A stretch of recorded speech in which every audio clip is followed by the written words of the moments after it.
бардығы президенттер кедей болып келет, анан кийин бай болып калат. Окружениялардын бардығы бир тиыны жок, кийин карасаң эле коррупцияны ошо тегерегинен баштайт да. Анан кийин эле бардығы, вот жанагы айтып атпайбы, ГКМБ. Мен бир жолу интервьюда айттым эле. МВДнын балдары обедке барбай, пирожкиден алып туруп, чай менен ичип отурушат деп. МВДда. А ГКМБнын балдары карасаң фитнес залдарда, жана джиптер менен имип жүрөт. Анткени алар кустуризацияга илешип болду да. Бүт бай. Эми азыр соцсеттерде айтып атат. Лизундан мынча акча табылды үйүнөн, тигиден мынча акча табылды, миллион табылды деп. Вот кеп, бирок мен билбейм, азыр айтканга болбойт анын бардыгы. Бирок соцсетте ошонун бардыгы жүрөт. Бул не деген сөз? Анткени башынан эле буну эч ким эметкен эмес. Тең салмактуулук болуш керек. Парламент өз ишин кылыш керек. Өкмөт өз ишин. Аткаруу бийлиги өз ишин кылыш керек. Аткаруу ичинде жанагы руководитель администрация эме Касым Алиевди бир жолу көрдүңөрбү?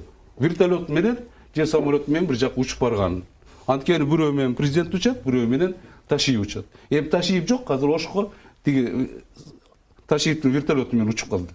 Баш кеп ушуда да иштетпейт да. Ошон үчүн жанагы швейцарский сааттай болуп бүт эмелердин баары иштешкен. Анан стабилдүүлүк боюнча. Не себептен ушундай талкуулар болуш керек, ушундай эмелер болуш керек, МПлор болуш керек, демократия күчтөр болуш керек. Ошондо гана стабилдүүлүк болот. Понимаешь? А просто эле кошулмачылардын баары, "О, шеф, сен кыйын десең, бир күнү эметип кетет да. Ошо тарыхтан эмени алыш керек. Алыш керек. Кадр назначениясы. Бүт бардык свой-чужой. Бул кандай жардам берет мага деп. Не себептен бирөөсү дагы жанагы Ташиев ушундай эмеге жетип атканда президенттен дозун сакташ керек эле да башынан чакырып алып турайыш керек болчу. Дозум, сен давай бир жериңди тый, болбосо мен сени жумуштан алып салам, сен уже аша чабып кеттиң деп. Ушуну жана сотканы кочкорго алып туруп, сотканы ырытканда, допустим, ошондо чакырыш керек болчу. Сен эмне деп атасың уже? Анын балдары бар. Аялдары, туугандары, сен ошо жаш баланы соткасын ыргытып, иди сюда деп. Это уже симптом. Вот ошондой, болуп турбаш керек. Биз баары ушул жерде турганын баары за стабильностьбиз.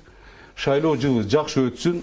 Анан кимдин рейтинги чоң болсо, элдин ошо жеңет деп президент айтпады. Ошого давайте. Эмете берели. Бирок ачуу чындык айтып турбасак болбойт. Биз мына ушул жерде канча ачуу чындыкты айттык. Анан булар болсо, уктуңбу десе, жок мен азаттыкты карабайм, укпайм деп коет. Угушуң керек.